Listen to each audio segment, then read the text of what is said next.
ಓಂ ಜೈ ಶ್ರೀಮನ್ನಾರಾಯಣ. ಶ್ರೀ ಗುರುಭ್ಯೋ ನಮಃ. ಹರಿ ಓಂ. ಶುಕ್ಲಾಂಬರಧರಂ ವಿಷ್ಣುಂ ಶಶಿವರ್ಣಂ ಚತುರ್ಭುಜಂ ಪ್ರಸನ್ನವದನಂ ಧ್ಯಾಯೇತ್ ಸರ್ವವಿಘ್ನೋಪಶಾಂತಯೇ.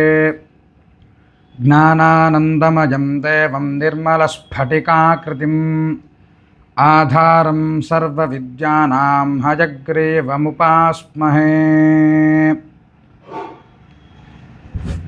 ಶ್ರೀ ಕಂಚಿ ಮಠಾಧೀಶ್ವರರಾದಂತಹ ಮಹಾಪೆರಿಯವ ರಚಿಸಿರುವಂತಹ ದೈವವಾಣಿ ಪುಸ್ತಕದ ಸರಣಿಯಲ್ಲಿ ಇಂದು ನಾವು ವೇದ ರಕ್ಷಣೆಯು ಏಕೆ ಒಂದು ಜೀವಮಾನದ ಜವಾಬ್ದಾರಿಯಾಗಿರಬೇಕು ಎಂಬುದರ ಬಗ್ಗೆ ತಿಳಿದುಕೊಳ್ಳೋಣ. ಪರಂಪರೆಯ ಆಧಾರದ ಮೇಲೆ ವೃತ್ತಿಗಳ ವಿಭಜನೆ ಇಡೀ ಸಮಾಜಕ್ಕೆ ಪ್ರಯೋಜನಕಾರಿ ಎಂದು ಒಪ್ಪಬಹುದು. ಆದರೆ ವೇದಗಳ ರಕ್ಷಣೆಯೇ ಬ್ರಾಹ್ಮಣನೊಬ್ಬ ವೃತ್ತಿಯಾದರೆ ಅದರಿಂದ ಸಮಾಜಕ್ಕಾಗುವ ಉಪಯೋಗವೇನು ಎಂಬ ಪ್ರಶ್ನೆ ಉದ್ಭವಿಸುತ್ತದೆ. ಕುಂಬಾರ ಮಣ್ಣಿನ ಪಾತ್ರೆಗಳನ್ನು ಮಾಡುತ್ತಾನೆ, ಅಗಸ ಬಟ್ಟೆಗಳನ್ನು ಒಗೆಯುತ್ತಾನೆ, ನೇಕಾರ ಬಟ್ಟೆಗಳನ್ನು ನೇಯುತ್ತಾನೆ, ದನಗಾಹಿ ಹಾಲು ಒದಗಿಸುತ್ತಾನೆ, ರೈತ ಭೂಮಿ ಉಳುತ್ತಾನೆ. ಹೀಗೆ ಪ್ರತಿಯೊಬ್ಬರೂ ಒಂದೊಂದು ಕೆಲಸ ಮಾಡುತ್ತಾರೆ. ನಿತ್ಯ ಜೀವನಕ್ಕೆ ಈ ಎಲ್ಲವೂ ಜನರಿಗೆ ಅಗತ್ಯ. ಅವರು ಅಂತಹ ದುಡಿಮೆಯ ಫಲಗಳನ್ನು ನೇರವಾಗಿ ಅನುಭವಿಸುತ್ತಾರೆ. ಇತರ ಜಾತಿಯವರು ಜೀವನಕ್ಕೆ ಅಗತ್ಯವಾದದ್ದನ್ನು ಒದಗಿಸುತ್ತಾರೆ. ಬ್ರಾಹ್ಮಣ ಏನನ್ನು ಕೊಡುತ್ತಾನೆ? ವರ್ಣಧರ್ಮವನ್ನು ವಿಧಿಸಿರುವ ಶಾಸ್ತ್ರಗಳು ಅವನಿಗೆ ಯಾವ ಕಾರ್ಯವನ್ನು ನಿಗದಿ ಮಾಡಿದೆ? ಬ್ರಾಹ್ಮಣನು ವೇದಗಳಲ್ಲಿ ಆಲಿಸಿ ಕಲಿಯಬೇಕು. ಹಾಗಂದರೆ ಅವನು ಅಧ್ಯಯನಶೀಲನಾಗಿರಬೇಕು. ಅದೇ ರೀತಿಯಲ್ಲಿ ಅವನು ಅದನ್ನು ಕಂಠಪಾಠದ ಮೂಲಕ ಇತರರಿಗೆ ಕಲಿಸಬೇಕು. ಅಂದರೆ ಅವನು ಅಧ್ಯಾಪನ ಮಾಡಬೇಕು. ವೇದಗಳ ಪಠನೆಯೇ ಅಧ್ಯಯನ, ವೇದಗಳನ್ನು ಇತರರಿಗೆ ಕಲಿಸುವುದೇ ಅಧ್ಯಾಪನ. ಅವನು ತನ್ನ ಕರ್ತವ್ಯವಾಗಿ ನಡೆಸಲೇಬೇಕಾದ ನಿತ್ಯಕರ್ಮಗಳನ್ನು ಮತ್ತು ವಿಧಿಗಳನ್ನು ಶಾಸ್ತ್ರಗಳು ನಿಗದಿಗೊಳಿಸಿವೆ.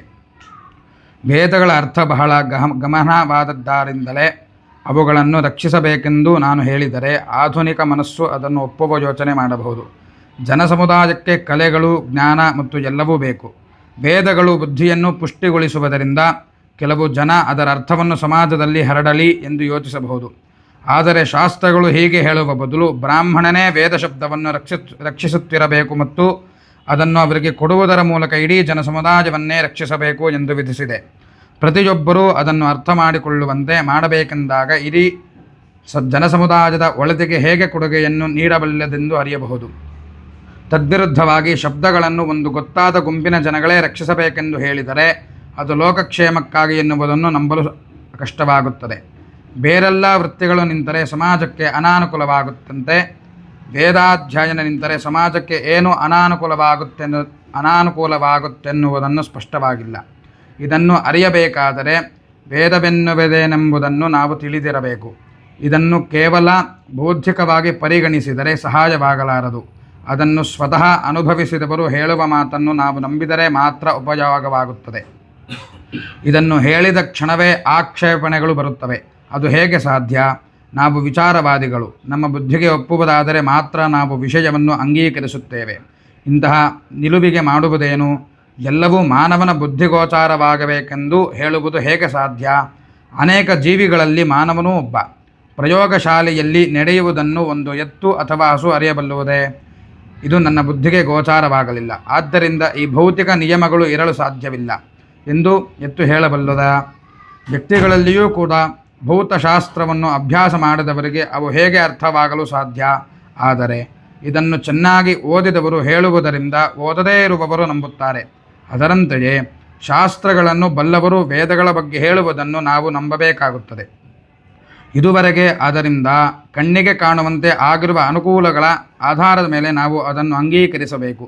ಕಾಣುವ ಅತಿ ಮುಖ್ಯ ಪ್ರಯೋಜನವೇನೆಂದರೆ ಹಲವರು ಹೊಡೆತಗಳ ಹೊರತಾಗಿಯೂ ಹಿಂದೂ ಧರ್ಮವು ಪ್ರಾಚೀನ ಧರ್ಮವಾಗಿ ಪ್ರವರ್ಧಮಾನಕ್ಕೆ ಬರುತ್ತಲೇ ಇದೆ.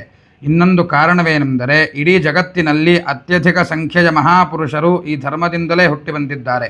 ನಮ್ಮ ಬುದ್ಧಿಗೆ ಗೋಚಾರವಾಗಬೇಕು ಎನ್ನದೇ ಜನರು ವಿಶ್ವಾಸವಿಟ್ಟು ಅಂಗೀಕರಿಸುವುದರಿಂದ ಅವರು ಪ್ರಗತಿ ಹೊಂದಿದ್ದಾರೆ. ಮಾನವನ ಬೌದ್ಧಿಕ ಮಿತಿಯನ್ನು ದಾಟಿ ವಿಷಯಾತೀತರಾದವರೇ ಋಷಿಗಳು ಮತ್ತು ವೇದಮಂತ್ರಗಳು. ಅವರ ಮೂಲಕ ಜಗತ್ತಿಗೆ ಬಂದಿವೆ ಎಂಬುದು ಮೂಲಭೂತ ತತ್ವ. ಅಂತಹ ಜನರು ಆಧ್ಯಾತ್ಮಿಕ ಶಕ್ತಿಯನ್ನು ಪಡೆಯಲಾರರೆಂದು ವಾದಿಸಿದರೆ ಅದಕ್ಕೆ ಹೇಳಬಹುದಾದ್ದೇನೂ ಇಲ್ಲ. ಸಿದ್ಧಿಯನ್ನು ಪಡೆದಿರುವುದು ಮಹಾವ್ಯಕ್ತಿಗಳನ್ನು ಪ್ರತ್ಯಕ್ಷವಾಗಿ ತೋರಿಸಿ. ಇತರರಿಗಿಲ್ಲದ ಶಕ್ತಿಗಳು ಈ ವ್ಯಕ್ತಿಗಳಲ್ಲಿವೆ ಮತ್ತು ಕನಿಷ್ಠ ಪಕ್ಷ ಅವರನ್ನು ನೋಡಿಯಾದರೂ ನೀವು ನಂಬಬಹುದು ಎಂದು ಹೇಳಬಹುದು. ಅಂತಹ ಜನರು ಮೋಸ ಹಾಗೂ ಮೋಡಿ ಮಾಡುವವರು ಎಂದು ಉತ್ತರಿಸಿದರೆ ಮುಂದಕ್ಕೆ ವಾದ ಮಾಡುವಂತೆಯೇ ಇಲ್ಲ. ನಮ್ಮ ಪ್ರಸಕ್ತ ಪರಿಸ್ಥಿತಿಯಲ್ಲಿ ಬುದ್ಧಿಗಮ್ಯವಲ್ಲದ್ದು ಯಾವುದೂ ಇರಲು ಸಾಧ್ಯವಿಲ್ಲವೆಂಬ ಅಭಿಪ್ರಾಯವು ಅತ್ಯಂತ ಅತಾರ್ಕಿಕವಾದ. ರಾಜಕೀಯ ಸಭೆಗಳು ಹಲವಾರಿದ್ದರೂ ನೀವೆಲ್ಲರೂ ಆಸಕ್ತಿದಾಯಕವಾದ ಮಾತುಗಳನ್ನು ಆಲಿಸುವ ನಿರೀಕ್ಷೆಯಿಂದ ನನ್ನಲ್ಲಿಗೆ ಬಂದಿದ್ದೀರಿ. ನಿಮ್ಮಲ್ಲಿ ಯಾರೂ ಅಂತಹ ವಿಚಾರವಾದಿಗಳಿಲ್ಲವೆಂದು ಭಾವಿಸಿ ವೇದಗಳು ಸಾಂಪ್ರದಾಯಿಕ ಮಾರ್ಗದಲ್ಲಿಯೇ ಜೀವಂತವಾಗಿ ಏಕೆ ಮುಂದುವರಿಯಬೇಕೆಂಬುದಕ್ಕೆ ಕಾರಣವನ್ನು ಕೊಡುತ್ತಿದ್ದೇನೆ. ಸ್ವಾಮಿಯು ಏನೋ ಒಂದಿಷ್ಟು ಸರಿಯಾದುದನ್ನೇ ಹೇಳುತ್ತಿದ್ದಾರೆಂದೆನಿಸಬಹುದು. ವೇದ ಶಬ್ದದ ಬಗ್ಗೆಯೇ ನಾನು ಪುನಃ ಪುನಃ ಮಾತನಾಡುತ್ತಿರುವುದು ಮತ್ತು ಅದಕ್ಕೆ ಪ್ರಾಮುಖ್ಯತೆ ಕೊಡುತ್ತಿರುವುದು ಸ್ಪಷ್ಟವಾಗುತ್ತಿಲ್ಲ ಅಲ್ಲವೇ? ಆಗಲಿ. ಶಬ್ದ ಹೇಗೆ ಉತ್ಪತ್ತಿಯಾಗುತ್ತದೆ? ಎಲ್ಲಿ ಚಲನೆ ಇದೆಯೋ ಅಲ್ಲಿ ಶಬ್ದೋತ್ಪತ್ತಿಯಾಗುತ್ತದೆ. ಶಬ್ದದಲ್ಲಿ ಬೇರೆ ಬೇರೆ ಚಲನಗಳನ್ನುಂಟು ಮಾಡಿ ನಾವು ಪದಶಬ್ದಗಳನ್ನು ಸೃಷ್ಟಿಸಿದ್ದೇವೆ. ಕಿವಿಗೆ ಕೇಳಿಸುವುದೇ ಶಬ್ದವೆಂದು ತೋರಬಹುದು. ರೇಡಿಯೋ, ಟೆಲಿಫೋನ್ ಮೊದಲಾದವುಗಳಲ್ಲಿ ಶಬ್ದಗಳನ್ನು ಅಯಸ್ಕಾಂತೀಯ ಅಲೆಗಳನ್ನಾಗಿ ಪರಿವರ್ತಿಸಬಹುದು. ಅಯಸ್ಕಾಂತೀಯ ಅಲೆಗಳನ್ನು ನಾವು ಕೇಳಲಾಗದಿದ್ದರೂ ನಾವು ನೋಡುವುದು, ಕೇಳುವುದು ಮುಂತಾದವೆಲ್ಲ ಅದು ಅಲೆಗಳು. ನಮ್ಮ ಮೆದುಳು ಸಹ ಅದೇ ಅಲೆಗಳಾಗಿವೆ ಎಂದು ಹೇಳುವಷ್ಟು ವಿಜ್ಞಾನ ಮುಂದುವರೆದಿದೆ. ಅದು ಹಾಗಿರಲಿ. ಜಗತ್ತಿನಲ್ಲಿ ಪರ್ವತಗಳು, ಭೂಮಿ, ನದಿಗಳು, ಸಾಗರ ಮುಂತಾದ ಲಕ್ಷಾಂತರ ಜಡವಸ್ತುಗಳು ಕಾಣಿಸಿಕೊಂಡಿವೆ. ಬೇರೆ ಬೇರೆ ರೀತಿಯ ಜೀವಿಗಳು ಕಾಣಿಸಿಕೊಂಡಿವೆ. ಈ ಎಲ್ಲವೂ ಏತರಿಂದಲೋ ಸೃಷ್ಟಿಸಲ್ಪಟ್ಟಿವೆ. ಅಂತಹ ಸೃಷ್ಟಿಯ ಸಂದರ್ಭದಲ್ಲಿ ಆ ಏನೋ ಒಂದು ವಸ್ತುವು ಹಲವಾರು ಚಲನೆಗಳಿಗೆ ಗುರಿಯಾದಿದ್ದರಿಂದಲೇ ಎಲ್ಲವೂ ಸಂಭವಿಸಿದೆ. ಚಲನೆಯು ಶಬ್ದದ ಜೊತೆಗೆ ಸೇರಿರುವುದಾದರೆ ಬೇರೆ ಬೇರೆ ಶಬ್ದಗಳು ಸೃಷ್ಟಿಗಿಂತ ಮೊದಲೇ ಅಸ್ತಿತ್ವದಲ್ಲಿದ್ದಿರಬೇಕು. ಈ ಸೃಷ್ಟಿಯಲ್ಲಿ ಪ್ರತಿಯೊಂದೂ ಮತ್ತೊಂದಕ್ಕೆ ಜೀವ ಕೊಡುತ್ತದೆ. ಪರಸ್ಪರಾವಲಂಬನೆಯಲ್ಲಿ ಹಲವಾರು ವಿಧದ ಚಲನೆಗಳು ಮತ್ತು ಶಬ್ದಗಳು ಉತ್ಪತ್ತಿ ಹೊಂದಬೇಕು. ಚಲನೆಯು ಭೌತಿಕ ಚಟುವಟಿಕೆಯಲ್ಲಿ ಮಾತ್ರ ಇರುತ್ತೆನ್ನಲ್ಲ. ನಮ್ಮ ಯೋಚನಾ ವಿಧಾನವೂ ಕೂಡ ಒಂದು ವಿಧದ ವಿದ್ಯುತ್ ಪ್ರವಾಹವೆಂದು ವಿಜ್ಞಾನಿಗಳು ಕಂಡುಹಿಡಿದಿದ್ದಾರೆ. ಇದರಿಂದಾಗಿ ನಮ್ಮ ಪ್ರತಿಯೊಂದು ಯೋಚನೆಯೂ ಒಂದು ಚಲನೆಯೂ ಆಗಿರುವುದರಿಂದ ಅಲ್ಲಿ ಒಂದು ಶಬ್ದವೂ ಇರಬೇಕು. ಈ ಶಬ್ದಗಳು ಅತೀವ ಸೂಕ್ಷ್ಮವಾದ್ದರಿಂದ ನಮ್ಮ ಕಿವಿಗಳು ಅವನ್ನು ಕೇಳಲಾರವು. ಬ್ಯಾಕ್ಟೀರಿಯಾವನ್ನು ಬರಿಗಣ್ಣಿನಿಂದ ನೋಡಲಾಗದಿದ್ದರೂ ಸೂಕ್ಷ್ಮದರ್ಶಕ ಮೂಲಕ ನೋಡಬಹುದು. ಅದರಂತೆಯೇ ಕಿವಿಯು ಕೇಳಲಾರದ ಬಹಳಷ್ಟು ಸೂಕ್ಷ್ಮ ಶಬ್ದಗಳಿವೆ. ದೈಹಿಕವಾಗಿ ಅಥವಾ ಮನಸ್ಸಿನಲ್ಲಿ ಮೂಲಕ ಒಂದು ಚಲನೆ ಇದ್ದರೆ ವಿಜ್ಞಾನದ ಪ್ರಕಾರ ಒಂದು ಶಬ್ದವೂ ಸಹ ಉತ್ಪತ್ತಿ ಹೊಂದಲೇಬೇಕು. ಪ್ರತಿಯೊಂದು ಚಲನೆಗೂ ಜೊತೆಯಾಗಿ ಅದರದ್ದೇ ಆದ ಶಬ್ದವಿರುತ್ತದೆ. ಇನ್ನೊಂದು ರೀತಿಯಲ್ಲಿ ಹೇಳುವುದಾದರೆ ಪ್ರತಿಯೊಂದು ಶಬ್ದವೂ ಉತ್ಪತ್ತಿಗೂ ಒಂದು ನಿರ್ದಿಷ್ಟ ಚಲನೆಯನ್ನು ಮಾಡಬೇಕು. ಸಂಗೀತಗಾರನೊಬ್ಬ ಹಾಡುತ್ತಿದ್ದಾನೆ. ಅವನಂತೆಯೇ ನಾವು ಹಾಡಬೇಕಾದರೆ ಧ್ವನಿತಂತುವನ್ನು ಅವನದರಂತೆಯೇ ಚಲಿಸಬೇಕು.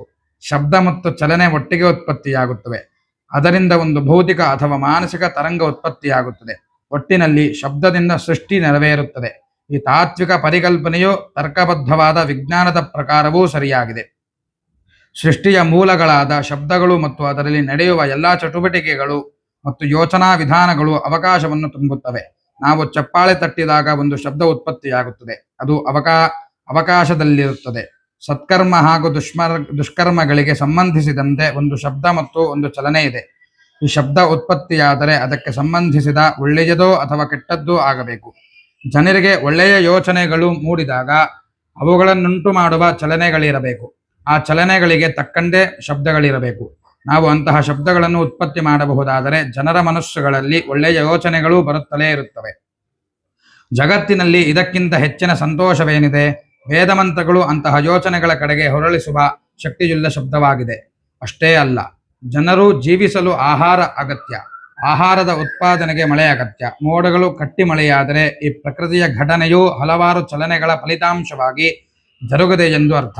ಆದ್ದರಿಂದ ನಿರ್ದಿಷ್ಟವಾದ ಶಬ್ದಗಳನ್ನು ಉತ್ಪಾದಿಸಿ ಅವುಗಳ ಮೂಲಕ ನಿರ್ದಿಷ್ಟವಾದ ಚಲನೆಗಳುಂಟು ಮಾಡಿದರೆ ಮಳೆ ಬರಲೇಬೇಕು. ಅದರಂತೆಯೇ ನಾವು ಜೀವನದ ಎಲ್ಲ ಸದ್ವಸ್ತುಗಳನ್ನು ಮತ್ತು ಅವಶ್ಯಕತೆಗಳನ್ನು ಶಬ್ದದ ಮೂಲಕ ಉತ್ಪಾದನೆ ಮಾಡಬಹುದು. ಬೇರೆ ನಿರ್ದಿಷ್ಟ ಶಬ್ದಗಳನ್ನು ಮೂಲಕ ನಾವು ಅನವಶ್ಯಕವಾಗಿ ಮತ್ತು ಕೆಟ್ಟ ವಸ್ತುಗಳನ್ನು ಉತ್ಪಾದಿಸಬಹುದೆಂಬುದು ನಿಜ. ಆದರೆ ವೇದಗಳಲ್ಲಿರುವ ಶಬ್ದಗಳ ಗುರಿ ಜಗತ್ತಿನ ಸಂತೋಷ ಮಾತ್ರ. ಅಂತಿಮವಾಗಿ ಚಲನೆ ಮತ್ತು ಶಬ್ದ ತಮ್ಮಷ್ಟಕ್ಕೆ ತಾವೇ ಉತ್ಪಾದನೆಯಾದವೇನೋ ಇಲ್ಲ. ನಾನಾ ವಿಧವಾದ ಚಲನೆಗಳು ತಮ್ಮಷ್ಟಕ್ಕೆ ತಾವೇ ಉಂಟಾದರೆ ಅವುಗಳಲ್ಲೇ ಪರಸ್ಪರ ತಕಲಾಟ ಉಂಟಾಗಿ ಅವ್ಯವಸ್ಥೆಯಾಗುವುದಿಲ್ಲವೇನೋ? ಆದರೆ ಜಗತ್ತಿನಲ್ಲಿ ಎಷ್ಟೊಂದು ವ್ಯವಸ್ಥೆ ಶಿಸ್ತು ಮತ್ತು ಪರಸ್ಪರ ಸಂಬಂಧಗಳಿವೆ. ಇದನ್ನು ನೋಡಿದಾಗ ಅತ್ಯದ್ಭುತವಾದ ಪ್ರಜ್ಞೆಯೆಂದೂ ಯೋಚಿಸಿ ಪ್ರೇರಿಸಿ ಚಲಿಸಿ ಸೃಷ್ಟಿಯನ್ನುಂಟು ಮಾಡಿದೆ ಎಂಬುದು ತಿಳಿಯುತ್ತದೆ. ಆ ಮಹಾಪ್ರಜ್ಞೆಯಲ್ಲುಂಟಾದ ಚಲನೆಯೇ ವೇದ. ಆದ್ದರಿಂದಲೇ ವೇದ ಮಂತ್ರಗಳು ಪರಮಾತ್ಮನಿಂದಲೇ ಹುಟ್ಟಿದ್ದೆಂದು ಹೇಳಲಾಗುತ್ತದೆ. ಈಗಲೂ ನಾವು ಅಂತಹ ಶಬ್ದಗಳನ್ನು ರಕ್ಷಿಸಿ ಜಗತ್ತಿಗೆ ಕಲ್ಯಾಣವನ್ನುಂಟು ಮಾಡಬೇಕು. ಅಂತಹ ಶಬ್ದಗಳ ಜೋಡಣೆಯಿಂದಾಗಿ ವೇದ ಮಂತ್ರಗಳು ವಿಶ್ವ ಕಲ್ಯಾಣಕ್ಕಾಗಿಯೇ ಇವೆ. ಅದು ಹೇಗೆ ಸಾಧ್ಯ ಎಂಬ ಪ್ರಶ್ನೆ ಮನಸ್ಸಿನಲ್ಲಿ ಏಳುತ್ತದೆ. ವೇದ ಮಂತ್ರಗಳು ನಮ್ಮ ಕಿವಿಗಳಿಗೆ ಸ್ಪಷ್ಟವಾಗಿ ಕೇಳಿಸುತ್ತದೆ. ಸೃಷ್ಟಿಕಾಲದಲ್ಲಿ ಅವಕಾಶದಿಂದಾಚೆ ಉತ್ಪನ್ನವಾದ ಶಬ್ದಗಳೂ ಕೇಳಿಸುವುದಿಲ್ಲ. ಅವೆರಡೂ ಒಂದೇ ಆಗಲು ಹೇಗೆ ಸಾಧ್ಯ?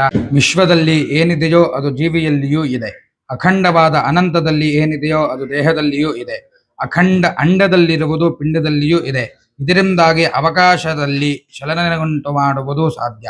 ಈ ಚಲನೆಗಳು ಸೂಕ್ತವಾದ ಸ್ವರಗಳಲ್ಲಿ ಮಂತ್ರಶಬ್ದಗಳನ್ನು ಎತ್ತರಿಸುವುದರ ಮೂಲಕ ಜಗತ್ತಿಗೆ ಕಲ್ಯಾಣವನ್ನುಂಟು ಮಾಡುತ್ತವೆ. ಈ ಶಬ್ದಗಳು ದೇಹದ ನಾಡಿಗಳಲ್ಲಿ ಸಂಚಲನೆಯನ್ನುಂಟು ಮಾಡುತ್ತದೆ. ಇದು ಅಸಾಧ್ಯವೆಂದು ತಾರ್ಕಿಕ ಬುದ್ಧಿಗೆ ಗೋಚರಿಸಬಹುದು. ಆದರೆ ಮಾನವ ದೇಹದಲ್ಲಿ ವಿಶ್ವದ ಅನೇಕ ಸಂಗತಿಗಳನ್ನು ಗ್ರಹಿಸಬಲ್ಲ ಜ್ಞಾನೇಂದ್ರಿಯಗಳಿವೆ ಎಂಬುದನ್ನು ನಾಸ್ತಿಕರು ಸೇರಿದಂತೆ ಎಲ್ಲರೂ ಒಪ್ಪಿದ್ದಾರೆ. ಜಗತ್ತಿನಲ್ಲಿ ಸೂರ್ಯನಿದ್ದರೆ ನಮ್ಮ ದೇಹ ಶಾಖದ ಅನುಭವ ಪಡೆಯುತ್ತದೆ.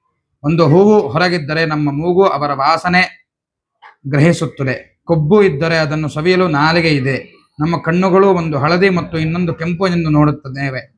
ವಿಶ್ವ ಮತ್ತು ದೇಹ ಎರಡೂ ಒಂದೇ ವಸ್ತುವಿನಿಂದ ರಚಿತವಾಗಿರದಿದ್ದರೆ ಒಂದು ಇನ್ನೊಂದನ್ನು ಅರಿಯಲು ಅಥವಾ ಅದರ ಆಧಾರದ ಮೇಲೆ ಜೀವನ ನಡೆಸಲು ಸಾಧ್ಯವಾಗುವುದಿಲ್ಲ.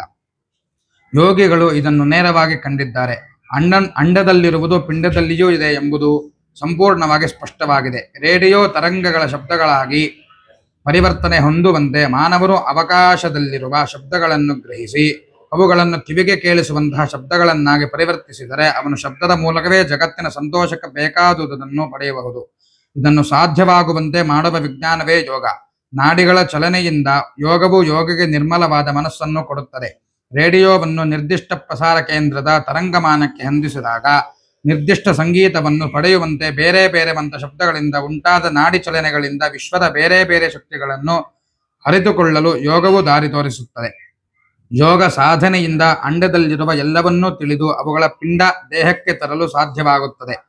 ತರ್ಕಬುದ್ಧಿಯನ್ನು ತೃಪ್ತಿಗೊಳಿಸುವ ಪ್ರಮಾಣವನ್ನು ಕೇಳಿದರೆ ಅದು ಅಸಾಧ್ಯ. ನಮ್ಮ ಇಂದಿನ ಸ್ಥಿತಿಯಲ್ಲಿ ಯೋಗವು ಮಾನವ ತಿಳಿವಿಗೆ ಮೀರಿದುದಾಗಿದೆ. ನಮ್ಮ ಬೌದ್ಧಿಕ ಸಾಮರ್ಥ್ಯಕ್ಕೆ ಮೀರಿದ ವಿಷಯಗಳನ್ನು ತಿಳಿಸಲು ವೇದಗಳಿವೆ. ಪ್ರತಿಯೊಬ್ಬರೂ ಯೋಗಶಾಸ್ತ್ರದ ನಿಯಮವನ್ನು ಪಾಲಿಸಿದರೆ ಮಾತ್ರ ಸತ್ಯವನ್ನು ತಿಳಿಯಬಹುದು. ಈ ರೀತಿ ಪ್ರಶ್ನೆ ಕೇಳುವವರೆಲ್ಲ ಯೋಗಶಾಸ್ತ್ರವನ್ನು ಅಭ್ಯಾಸ ಮಾಡುತ್ತಾರೆಂಬುದು ಆಗದ ಮಾತು. ಅಥವಾ ನಾವು ಒಬ್ಬ ನಿಜವಾದ ಯೋಗಿಯು ಸಾಮರ್ಥ್ಯಗಳನ್ನು ನೋಡಿದರೆ ಆಗ ಒಪ್ಪಬಹುದು ಎನ್ನುವುದು ಸಹ ಆಗದ ಮಾತು. ಏಕೆಂದರೆ ಅವನೊಬ್ಬ ನಿಜವಾದ ಯೋಗಿಯೆಂದಾಗಲಿ ಅಥವಾ ಅವನು ಮಾಡುವುದಾದರೂ ಇಂದ್ರಜಾಲವಲ್ಲವೆಂದಾಗಲಿ ಒಬ್ಬರು ನಂಬುವಂತೆ ಮಾಡುವುದು ಹೇಗೆಂಬುದು ದೊಡ್ಡ ಪ್ರಶ್ನೆ. ಆದ್ದರಿಂದ ನಂಬಿಕೆಗೆ ಎಲ್ಲೋ ಒಂದು ಸ್ಥಾನ ಕೊಡಬೇಕು. ಅನಂತರ ಅನುಮಾನಗಳು, ನಮ್ಮ ಸ್ವಂತ ಸಾಧನೆಗಳು ಮತ್ತು ಅವುಗಳಿಂದ ಪಡೆದ ಅನುಭವಗಳು ಇವೆಲ್ಲವೂ ನಂಬಿಕೆಯನ್ನು ಬಲಪಡಿಸಿ ಇದೇ ಸತ್ಯವೆಂದು ದೃಢಪಡಿಸುತ್ತವೆ. ನಂಬಲಾರದವರಿಗೂ ಅಥವಾ ನಮ್ಮ ಆಚರಣೆಯ ಮೂಲಕ ತಿಳಿಯದಾದವರಿಗೂ ನಾವು ಏನನ್ನೂ ಮಾಡಲು ಸಾಧ್ಯವಿಲ್ಲ. ಅಂಡ ಮತ್ತು ಪಿಂಡ, ವಿಶ್ವ ಮತ್ತು ವ್ಯಕ್ತಿಗಳಲ್ಲಿ ಒಂದಾಗಿ ಕಾಣಬಹುದೆನ್ನುವುದು ಮಟ್ಟವೊಂದಿದೆ. ಅಂತಹ ಮಟ್ಟವನ್ನು ಮುಟ್ಟಿದ ಜನರಿದ್ದಾರೆ. ಅವರು ಒಂದರಲ್ಲಿ ಸೂಕ್ಷ್ಮವಾಗಿರುವುದನ್ನು ಇನ್ನೊಂದರಲ್ಲಿ ಘನರೂಪದ ವಸ್ತುವನ್ನಾಗಿ ಪರಿವರ್ತಿಸಬಲ್ಲರು. ಒಂದು ನಿಯತ ರೀತಿಯಲ್ಲಿ ನಡೆಯುತ್ತಿರುವ ವಿಶ್ವವನ್ನು ನಾವು ನೋಡಿದಾಗ ಇವೆಲ್ಲದರ ಹಿಂದೆ ಒಂದು ಮಹಾಪ್ರಜ್ಞೆ ಇರಲೇಬೇಕೆಂಬುದು ಸ್ಪಷ್ಟವಾಗುತ್ತದೆ. ನಾವು ನೋಡುವ ಎಲ್ಲಾ ವಸ್ತುಗಳು ಮತ್ತು ಕೇಳುವ ಎಲ್ಲಾ ಶಬ್ದಗಳು ಪರಮಾತ್ಮನಿಂದಲೇ ಕಾಣಿಸಿಕೊಂಡಿವೆ. ಅವಕಾಶದಲ್ಲಿ ಮೊದಲು ಶಬ್ದ ವಿಶ್ವ ಕಾಣಿಸಿಕೊಂಡಿತು, ಅನಂತರ ನಾವು ವೀಕ್ಷಿಸುವ ವಿಶ್ವ ಕಾಣಿಸಿಕೊಂಡಿತು. ಈ ಎಲ್ಲಾ ಶಬ್ದಗಳು ಅವಕಾಶದಲ್ಲಿವೆ. ಬಾಹ್ಯ ವಿಶ್ವದ ಏನೇನೋ ಇವೆಯೋ ಅವು ಮಾನವ ದೇಹದಲ್ಲಿಯೂ ಇವೆ. ಹೊರಗಿರುವ ಅವಕಾಶ ಜೀವಿಗಳ ಹೃದಯಗಳಲ್ಲೂ ಇದೆ. ಯೋಗಿಗಳು ಸಮಾಧಿ ಸ್ಥಿತಿಯಲ್ಲಿರುವಾಗ ಈ ಹೃದಯಾಕಾಶದ ಅನುಭವ ಪಡೆಯುತ್ತಾರೆ. ಆ ಸ್ಥಿತಿಯಲ್ಲಿ ಅಂತರ್ಬಾಹ್ಯಗಳ ವ್ಯತ್ಯಾಸವು ಮಾಯವಾಗಿ ಎಲ್ಲಾ ವಸ್ತುಗಳು ಒಂದೇ ಆಗುತ್ತವೆ. ಹೃದಯಾಕಾಶ ಮತ್ತು ಬಾಹ್ಯಾವಕಾಶಗಳು ಒಂದಾಗುತ್ತವೆ. ಈ ಸ್ಥಿತಿಯಲ್ಲಿ ಯೋಗಿಗಳು ಅವಕಾಶದಲ್ಲಿನ ಶಬ್ದಗಳನ್ನು ಗ್ರಹಿಸಿ ಅವುಗಳನ್ನು ಜಗತ್ತಿಗೆ ಕೊಡಬಲ್ಲವರಾಗಿರುತ್ತಾರೆ. ಈ ಶಬ್ದ ಗುಚ್ಛಗಳೇ ವೇದ ಮಂತ್ರಗಳು. ಈ ಜಗತ್ತಿನ ಕ್ಷೇಮಕ್ಕಾಗಿ ಇವೆ. ಅವುಗಳನ್ನು ಯಾರೂ ರಚಿಸಲಿಲ್ಲ. ಪ್ರತಿಯೊಂದು ಮಂತ್ರವೂ ಒಬ್ಬೊಬ್ಬ ಋಷಿಯ ಹೆಸರನ್ನು ಪಡೆದಿದ್ದರೂ ಆ ಋಷಿ ಆ ಮಂತ್ರವನ್ನು ರಚಿಸಲಿಲ್ಲ. ಒಬ್ಬ ಋಷಿಯ ಹೆಸರು ಒಂದು ಗೊತ್ತಾದ ಮಂತ್ರಕ್ಕಿರುವುದರ ಅರ್ಥ.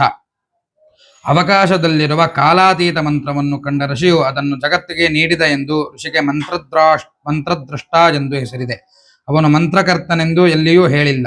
ದೇಹದೊಳಗಿನ ಉಸಿರು ಹೇಗೆ ತನ್ನ ಸಂಚಲನೆಗಳಿಂದ ಜೀವ ಮುಂದುವರಿಯುವಂತೆ ಮಾಡುತ್ತದೆಯೋ ಹಾಗೆಯೇ ವಿಶ್ವದಲ್ಲಿ ಜೀವವು ಶಬ್ದ ತರಂಗಗಳಿಂದ ಮುಂದುವರಿಯುತ್ತದೆ. ವೇದ ಮಂತ್ರಗಳು ಪರಮಾತ್ಮನ ಉಸಿರು. ಆದ್ದರಿಂದ ಇವುಗಳಿಲ್ಲದೆ ಪರಮಾತ್ಮನಿಲ್ಲ. ಅಂದರೆ ಅವು ಪರಮಾತ್ಮನಂತೆಯೇ ಶಾಶ್ವತ. ವೇದ ಮಂತ್ರಗಳ ವಿಶೇಷವೇನೆಂದರೆ ಅರ್ಥವಿಲ್ಲದ ಕೇವಲ ಶಬ್ದರೂಪದಲ್ಲಿಯೇ ಅವು ಜಗತ್ತಿಗೆ ಒಳಿತನ್ನು ಮಾಡುತ್ತವೆ. ಅವು ಶ್ರೇಷ್ಠವಾದ ಅರ್ಥಗಳೂ ಕೂಡ ಒಂದೇ ಸತ್ಯ ಅನೇಕವಾಗಿ ಕಾಣಿಸಿಕೊಂಡಿದೆಯೆಂಬುದೇ ವೇದಗಳು ಹೇಳುವ ಪರಮೋಚ್ಚ ಸತ್ಯ. ಇದಲ್ಲದೆ ಅವು ಕೇವಲ ಶಬ್ದಗಳೇ ಆಗಿದ್ದರೂ ಅವು ಶಬ್ದಕ್ಕೆ ಹೊಂದುವ ದೇವತೆಗಳ ರೂಪಗಳನ್ನು ಪಡೆದಿದ್ದು ಆ ದೇವತೆಗಳ ಆಶೀರ್ವಾದಗಳನ್ನು ಮತ್ತು ಅವರು ನಮ್ಮ ಎದುರು ಕಾಣಿಸಿಕೊಳ್ಳುವುದನ್ನು ನಿಶ್ಚಿತಗೊಳಿಸುತ್ತವೆ. ಶಬ್ದವು ತಾನೇ ಫಲಗಳನ್ನು ಕೊಡುವುದಿಲ್ಲ.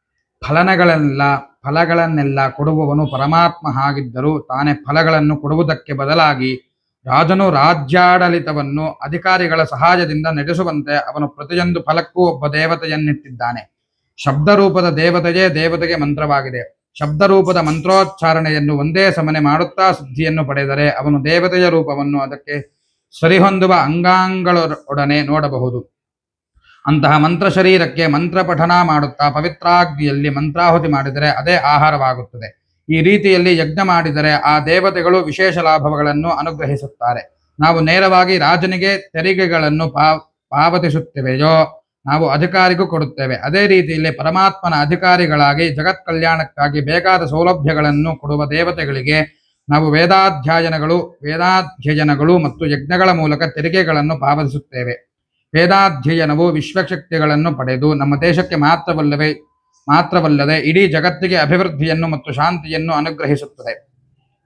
ಹಲವಾರು ಪಾಶ್ಚಿಮಾತ್ಯರು ವೇದಗಳನ್ನು ಕೊಂಡಾಡುತ್ತಾ ಹೀಗೆ ಹೇಳಿದ್ದಾರೆ. ಅವುಗಳನ್ನು ಸಾಹಿತ್ಯಿಕ ದೃಷ್ಟಿಯಿಂದ ನೋಡಿದರೂ ಅವುಗಳಲ್ಲಿ ಪದಗಳು ಅನಾಗರಿಕ ಬುಡಕಟ್ಟಿನ ಜನರದ್ದಲ್ಲ. ಎಲ್ಲ ರಸಗಳು ಅವುಗಳಲ್ಲಿವೆ. ಇದಕ್ಕೂ ಮಿಗಿಲಾಗಿ ಅವು ಹಲವಾರು ದೇವತೆಗಳ ದರ್ಶನಕ್ಕೂ ಮತ್ತು ಅವರ ಅನುಗ್ರಹಗಳಿಗೂ ಎಡೆಮಾಡಿಕೊಡುತ್ತವೆ. ಬಹುಮುಖ್ಯವಾಗಿ ಉಪನಿಷತ್ತುಗಳು ಮಹೋನ್ನತ ತತ್ವಶಾಸ್ತ್ರೀಯ ಚಿಂತನೆಗಳ ಬಗ್ಗೆ ಹೇಳುತ್ತವೆ. ಅರ್ಥಗಳಿಗಾಗಿ ವೇದಗಳು ಹೆಮ್ಮೆಯ ಸ್ಥಾನ ಪಡೆದಿದ್ದರೂ ಶಬ್ದಗಳಿಗಾಗಿ ಅವುಗಳ ಹೆಮ್ಮೆಯ ಸ್ಥಾನ ಕಡಿಮೆಯದಲ್ಲ. ನಾವು ಮುಂದೆ ಹೋದರೆ ಶಬ್ದವೇ ಒಂದು ಬಲ. ಇದು ವೇದ ಮಂತ್ರಗಳಿಗೆ ಮಾತ್ರವಲ್ಲದೆ ಯಾವುದೇ ಮಂತ್ರಕ್ಕಾದರೂ ಅನ್ವಯಿಸುವ ಸಾರ್ವತ್ರಿಕ ಸತ್ಯ. ಹಲವಾರು ಮಂತ್ರಗಳಲ್ಲಿ ಅರ್ಥಕ್ಕಿಂತಲೂ ಶಬ್ದಕ್ಕೆ ಹೆಚ್ಚು ಪ್ರಾಮುಖ್ಯತೆ ಇದೆ. ಮಂತ್ರಗಳ ಅಕ್ಷರಗಳು ಮತ್ತು ಉಚ್ಚರಿಸಬೇಕಾದ ಸ್ವರಕ್ಕೆ ವಿಶೇಷ ಶಕ್ತಿ ಇದೆ. ಅರ್ಥಕ್ಕೆ ಅಷ್ಟು ಪ್ರಾಮುಖ್ಯತೆ ಇಲ್ಲ. ಉದಾಹರಣೆಗೆ ಚೇಳಿನ ಕಡಿತದ ಮಂತ್ರಕ್ಕೆ ಪ್ರಮುಖವಾದ ಅರ್ಥವೇನೂ ಇಲ್ಲ. ಅರ್ಥವನ್ನು ಹೇಳಕೂಡದೆಂಬ ಅಭಿಪ್ರಾಯವೂ ಇದ್ದಿತು. ಮಂತ್ರದ ಶಬ್ದೋಚ್ಚಾರಣೆಯಿಂದ ಅವಕಾಶದಲ್ಲುಂಟಾದ ಕಂಪನಗಳಿಂದ ವಿಷವು ನಿಸ್ಸತ್ವವಾಗುತ್ತದೆ. ಪ್ರತಿಯೊಂದು ಶಬ್ದಕ್ಕೂ ಬೇರೆ ಬೇರೆ ಶಕ್ತಿ ಇದೆ. ಇತರರಿಗೆ ತೊಂದರೆ ಕೊಡಬಲ್ಲ ಮಂತ್ರ ಅಭಿಚಾರ. ಅದರ ಶಬ್ದಗಳಿಗೆ ತೊಂದರೆ ಕೊಡುವ ಶಕ್ತಿ ಇದೆ. ಇವೆಲ್ಲದರಲ್ಲಿಯೂ ಸ್ಪಷ್ಟ ಉಚ್ಚಾರಣೆ ಮತ್ತು ಸ್ವರಗಳಿಗೆ ಅನುಸಾರವಾದ ಪುನರುಚ್ಚಾರಣೆಗಳಿಂದ ಶಕ್ತಿ ಬರುತ್ತದೆ. ಮಾಟ ಮಾಡುವವರ ಹಲ್ಲುಗಳನ್ನು ಕೀಳುವುದು ಒಂದು ರೂಢಿಯಾಗಿತ್ತು. ಏಕೆಂದರೆ ಹಲ್ಲುಗಳಿಲ್ಲದಿದ್ದರೆ ಮಾತುಗಳು ವಿಕಾರವಾಗುತ್ತವೆ. ಮಂತ್ರಗಳಲ್ಲಿ ಶಬ್ದಗಳು ದೋಷಪೂರ್ಣವಾಗುತ್ತವೆ. ಇದರಿಂದಾಗಿ ಅವು ಪರಿಣಾಮಕಾರಿಯಾಗುವುದಿಲ್ಲ. ಉಚ್ಚಾರಣೆ ಅಸ್ಖಲಿತವಾಗಿದ್ದರೆ ಅಕ್ಷರಗಳು ಪರಿಣಾಮಕಾರಿಯಾಗಿರುತ್ತವೆ. ಒಂದು ಬಾರಿ ನಾವು ಶಬ್ದಗಳ ಶಕ್ತಿಯನ್ನು ಮನದಟ್ಟು ಮಾಡಿಕೊಂಡರೆ ಯಾವ ಮಂತ್ರ ಯಾವ ಭಾಷೆಯಲ್ಲಿದೆ ನಾವು ಅದರ ಭಾಷೆಯನ್ನು ಬದಲಿಸಬಹುದೇ ಎನ್ನುವ ಮಾತುಗಳು ಉದ್ಭವವಾಗುವುದಿಲ್ಲ. ಶ್ರಾದ್ದ ಮಂತ್ರಗಳನ್ನು ಇಂಗ್ಲಿಷ್ಗೆ ತರ್ಜಮೆ ಮಾಡಬಹುದೆಂದಾಗಲಿ ಅಥವಾ ದಿವಂಗತ ಪಿತೃಮಂತ್ರಗಳನ್ನು ತಮಿಳಿನಲ್ಲಿ ಹೇಳಿದರೆ ಮಾತ್ರ ಅರ್ಥ ಮಾಡಿಕೊಳ್ಳುತ್ತಾರೆ ಎಂಬಂತಹ ಮಾತುಗಳನ್ನು ನಾವು ಆಡುವುದಿಲ್ಲ. ವೇದಗಳಲ್ಲಿರುವ ಮಂತ್ರಗಳು ಇಲ್ಲಿಯೂ ಮತ್ತು ಪರಲೋಕದಲ್ಲಿಯೂ ಉಪಯುಕ್ತವಾಗಿವೆ. ಇದನ್ನು ನಂಬಲೇಬೇಕು. ನಮ್ಮ ಕಿವಿಗಳಿಗೆ ಕೇಳಿಸದಿದ್ದು ಋಷಿಗಳಿಗೆ ಕೇಳಿಸುವುದೇ ಎಂದು ಕೇಳಬಾರದು. ನಾವು ನೋಡಲಾಗದ್ದನ್ನು ನೋಡಬಲ್ಲ ದಿವ್ಯ ದೃಷ್ಟಿಯೂ ಮತ್ತು ನಾವು ಕೇಳಲಾಗದ್ದನ್ನು ಕೇಳಬಲ್ಲ ದಿವ್ಯ ಶ್ರವಣ ಶಕ್ತಿಯೂ ಉಂಟು. ಯೋಗ ಶಕ್ತಿಯಿಂದ ಇಂಥ ದೈವಿಕ ಶಕ್ತಿಗಳನ್ನು ಪಡೆಯಬಹುದು. ನಮ್ಮ ಕಣ್ಣುಗಳು, ಕಿವಿಗಳು, ಬುದ್ಧಿ ಮತ್ತು ತರ್ಕಗಳಿಂದ ವೇದಗಳಲ್ಲಿ ಏನಿದೆಯೆಂಬುದನ್ನು ಪರೀಕ್ಷಿಸುವುದು ಸರಿಯಲ್ಲ. ವಾಸ್ತವವಾಗಿ ನಮ್ಮ ಕಣ್ಣುಗಳು, ಕಿವಿಗಳು, ಬುದ್ಧಿ ಮತ್ತು ತರ್ಕಗಳು ನೋಡಿ ಗ್ರಹಿಸಲಾಗದ್ದನ್ನು ಹೇಳುವುದಕ್ಕಾಗಿಯೇ ವೇದಗಳಿವೆ. ನಾವು ನೋಡಬಹುದಾದ್ದನ್ನು ನಾವೇ ತಿಳಿದುಕೊಳ್ಳುತ್ತೇವೆ. ಅದಕ್ಕಾಗಿ ವೇದದ ಅಗತ್ಯವಿಲ್ಲ. ಪುರಾವೆಯಿಂದ ಸಾಧಿಸಲಾಗದ್ದನ್ನು ಮತ್ತು ಬುದ್ಧಿಯಿಂದ ಅಗಮ್ಯವಾದದ್ದನ್ನು ದಿವ್ಯ ದೃಷ್ಟಿ ಪಡೆದ ಋಷಿಗಳು ಕಂಡಿದ್ದಾರೆ. ಇತರ ದೇಶಗಳಲ್ಲಿ ನಡೆಯುತ್ತಿರುವುದನ್ನು ನಾವು ನೋಡಲಾರೆವು. ಆದರೆ ವೃತ್ತಪತ್ರಿಕೆಗಳಿಂದ ಅದನ್ನು ತಿಳಿಯುತ್ತೇವೆ ಮತ್ತು ತಕ್ಷಣವೇ ನಂಬುತ್ತೇವೆ. ಜಗತ್ತಿನ ಯಾವುದೇ ಸಾಧನಗಳಿಂದಲೂ ತಿಳಿಯಲಾಗದ್ದನ್ನು ತಿಳಿಯುವ ಋಷಿಗಳು ನಮಗೆ ವೇದಮಂತ್ರಗಳ ವೃತ್ತಿಪತ್ರಿಕೆಯನ್ನು ಕೊಟ್ಟಿದ್ದಾರೆ. ಅವುಗಳನ್ನು ನಾವು ವಿಶ್ವಾಸದಿಂದ ಸ್ವೀಕರಿಸಬೇಕು. ಅನಂತರ ಫಲಿತಾಂಶ ತಿಳಿಯುತ್ತದೆ ಮತ್ತು ಸಮಯ ಸರಿದಂತೆ ನಾವು ನಿಶ್ಚಯವಾಗಿ ಅದೇ ಸತ್ಯವೆಂದು ಮನಗಾಣುತ್ತೇವೆ. ಇಂದಿಗೂ ನಾವು ಕೆಲವು ಕಡೆಗಳಲ್ಲಿ ಮಂತ್ರಶಕ್ತಿಯಿಂದ ನಿರ್ದಿಷ್ಟವಾದ ಕೆಲವು ಘಟನೆಗಳು ಜರುಗುವುದನ್ನು ತಿಳಿಯುತ್ತೇವೆ. ಇದರಲ್ಲಿ ಉಪಯುಕ್ತಕ್ಕಿಂತ ಅಪಾಯವೇ ಹೆಚ್ಚು. ಮಾಂತ್ರಿಕನೆಂಬ ಹೆಸರು ಭಯಾವಹವಾಗಿರುವಾಗ ಎಲ್ಲಾ ರೀತಿಯ ಮಾಟಗಳು ಅಪಾಯಕಾರಿ. ಇದರಿಂದ ನಮ್ಮಲ್ಲಿ ನಾವೇ ಯೋಚಿಸಿದರೆ ಅಪಾಯವನ್ನುಂಟು ಮಾಡುವ ಶಬ್ದಗಳಿರುವುದಾದರೆ ಒಳ್ಳೆಯದನ್ನು ಮಾಡುವ ಶಬ್ದಗಳ ಮಂತ್ರಗಳೇಕೆ ಇರಲು ಸಾಧ್ಯವಿಲ್ಲವೆನಿಸುತ್ತದೆ.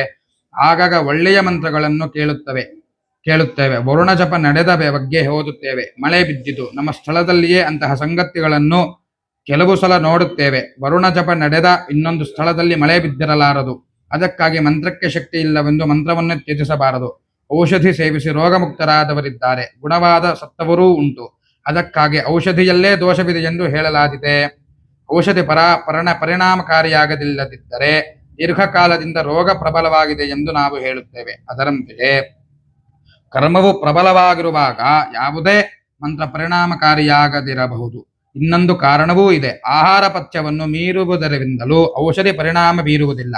ಅದೇ ರೀತಿಯಲ್ಲಿ ಮಂತ್ರಗಳು ಪರಿಣಾಮಕಾರಿಯಾಗಬೇಕಾದರೆ ಪಥ್ಯವೇ ಮೊದಲಾದ ಕೆಲವು ನಿಯಮಗಳನ್ನು ನಿಗದಿಗೊಳಿಸಿದ್ದಾರೆ. ನಿಯಮಗಳು ಅತಿಕ್ರಮಿಸಿದರೆ ಮಂತ್ರಗಳಿಂದ ನಿರೀಕ್ಷಿಸಿದ ಪ್ರಯೋಜನ ಸಿಕ್ಕುವುದಿಲ್ಲ.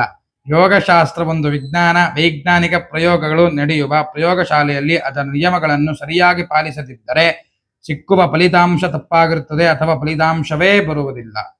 ವಿದ್ಯುದ್ವಾಹಕಗಳ ಕೆಲಸ ಮಾಡುವವರು ರಬ್ಬರ್ ಕವಚಗಳನ್ನು ಹಾಕಿಕೊಳ್ಳುವುದಿಲ್ಲವೆಂದರೆ ಅಥವಾ ಮರದ ಉಪಕರಣಗಳ ಮೇಲೆ ನಿಲ್ಲುವುದಿಲ್ಲವೆಂದರೆ ಪರಿಣಾಮವೇನಾಗುತ್ತದೆ. ಅದರಂತೆಯೇ ಯೋಗಶಾಸ್ತ್ರ ವಿಜ್ಞಾನವೆಂದರೆ ಅದರ ನಿಯಮಗಳನ್ನು ಪಾಲಿಸಲೇಬೇಕಾಗುತ್ತದೆ. ವರುಣ ಜಪವು ಕೆಲಸ ಮಾಡದ ಹಲವು ಸ್ಥಳಗಳಲ್ಲಿ ನಾನು ನಡೆಸಿದ ವಿಚಾರಣೆಯಲ್ಲಿನ ಉಪ್ಪಿನ ಬಳಕೆಯ ಮೇಲಿನ ನಿರ್ಬಂಧವನ್ನು ಸರಿಯಾಗಿ ಪಾಲಿಸಲ್ಲವೆಂದು ಕಂಡುಬಂದಿತು. ಒಂದು ಒಣಗಿದ ಮರವೂ ಕೂಡ ಮಂತ್ರಬಲದಿಂದ ಹಸಿರಾಗುತ್ತದೆಂದು ಹೇಳಲಾಗಿದೆ. ಇದನ್ನು ತಿರುವಾನೆಕಾವಲ್ ನಲ್ಲಿ ಪ್ರತ್ಯಕ್ಷ ನೋಡಿದ ಜನರಿದ್ದಾರೆ. ಅಲ್ಲಿನ ಸ್ಥಳ ವೃಕ್ಷ ಪವಿತ್ರ ಮರ ಜಂಬೂ. ಇದರಿಂದಾಗಿ ಆ ಸ್ಥಳದ ಹೆಸರು ಜಂಬುಕೇಶ್ವರ ಎಂದಾಯಿತು. ಅಲ್ಲಿ ಆ ವೃಕ್ಷವೂ ಒಣಗಿತು, ಆದರೆ ಅದರ ಒಂದೇ ಒಂದು ತೊಗಟೆಯು ಮಾತ್ರ ಜೀವಂತವಾಗಿತ್ತು. ಅದೇ ಸಮಯದಲ್ಲಿ ಕಾನಾದುಕ್ಕಾತನ್ ಚೆಟ್ಟಿಯಾರ್ಗಳು ದೇವಾಲಯ ಜೀರ್ಣೋದ್ಧಾರ ಮಾಡಿದರು. ಅದರ ಅಂಗವಾಗಿ ಒಣಗಿದ ಮರಕ್ಕೆ ಅವರು ಏಕಾದಶ ರುದ್ರಾಭಿಷೇಕವನ್ನು ಮಾಡಿದರು. ಮಂತ್ರಬಲದಿಂದ ತಕ್ಷಣವೇ ಚಿಗುರೊಡೆದು ಹಸಿರು ಎಳೆಗಳು ಬರಲು ಪ್ರಾರಂಭವಾಯಿತು. ಪ್ರತಿಯೊಂದು ಶಬ್ದಕ್ಕೂ ಜಗತ್ತಿನಲ್ಲಿ ಬೇರೆ ಫಲಿತಾಂಶ ಬರುತ್ತದೆ. ಕೆಲವು ಸಂಶೋಧಕರು ಸ್ವರಗಳಿಗೆ ತಕ್ಕಂತೆ ಕೆಲವು ಶಬ್ದಗಳನ್ನು ವ್ಯವಸ್ಥೆ ಮಾಡಿ ಅವುಗಳನ್ನು ಒಂದು ಕೃಷಿ ಹೊಂಡದ ತೀರದಲ್ಲಿ ಪುನಃ ಶಬ್ದೋತ್ಪತ್ತಿ ಮಾಡಿ ಪ್ರಸಾರ ಮಾಡಿದರು. ಇದರಿಂದುಂಟಾದ ಕಂಪನಗಳಿಂದ ನೀರಿನ ಮೇಲ್ಮೈ ಮೇಲೆ ಸಣ್ಣ ಕಣಗಳಂತೆ ಬೆಳಗುತ್ತಿತ್ತು. ಅನಂತರ ಕಣಗಳೆಲ್ಲ ಒಟ್ಟಾಗಿ ಸೇರಿ ಒಂದು ನಿರ್ದಿಷ್ಟ ಆಕಾರ ಪಡೆಯಿತು. ಸ್ವರಗಳ ಪ್ರತಿಯೊಂದು ಸರಣಿಗೂ ಬೆಳಕಿನ ಒಂದು ಚಿತ್ರ ಮೂಡುತ್ತಿತ್ತು. ಈ ಪ್ರಯೋಗದಿಂದ ವೇದಮಂತ್ರ ಶಬ್ದಗಳಿಂದ ದೇವತಾರೂಪದ ದರ್ಶನವನ್ನು ಪಡೆಯುವುದು ಸಾಧ್ಯವೆಂದು ನಂಬಬಹುದು. ಬಾಹ್ಯ ಪ್ರಪಂಚದಲ್ಲಿ ಶಬ್ದವು ಬೆಳಕಾಗಿ ಮಾತ್ರವೇ ಪರಿವರ್ತನೆ ಹೊಂದುವುದಷ್ಟೇ ಅಲ್ಲ, ಒಂದು ಹೊರಗೆ ಬೇರೆ ಬೇರೆ ರೀತಿಗಳಲ್ಲಿ ಹರಡಿ ಬೇರೆ ಬೇರೆ ರೀತಿಗಳಲ್ಲಿ ಫಲಿತಾಂಶಗಳನ್ನುಂಟು ಮಾಡುತ್ತದೆ. ವೇದ ಶಬ್ದಗಳು ಪರಿಸರದಲ್ಲಿ ಹರಡುವ ಮಾತ್ರದಿಂದಲೇ ಜಗತ್ತಿಗೆ ಒಳ್ಳೆಯದಾಗಿ ಸಂತೋಷವಾಗುತ್ತದೆ. ಈ ಮಂತ್ರಗಳಿಗೆ ಅಂತಹ ಶಕ್ತಿ ಇದೆ. ಶಬ್ದದ ಉಚ್ಚಾರಣೆಯ ರೀತಿಯನ್ನವಲಂಬಿಸಿ ಫಲಗಳು ದೊರಕುತ್ತವೆ. ಕೆಲವನ್ನು ಎತ್ತರಿಸಬೇಕು, ಕೆಲವನ್ನು ತಗ್ಗಿಸಬೇಕು ಮತ್ತು ಕೆಲವು ಸಾಮಾನ್ಯ ಮಟ್ಟದಲ್ಲಿರಬೇಕು. ಹಾಗಿದ್ದರೆ ಮಾತ್ರ ಅನುಕೂಲತೆಗಳು ಲಭಿಸುತ್ತವೆ.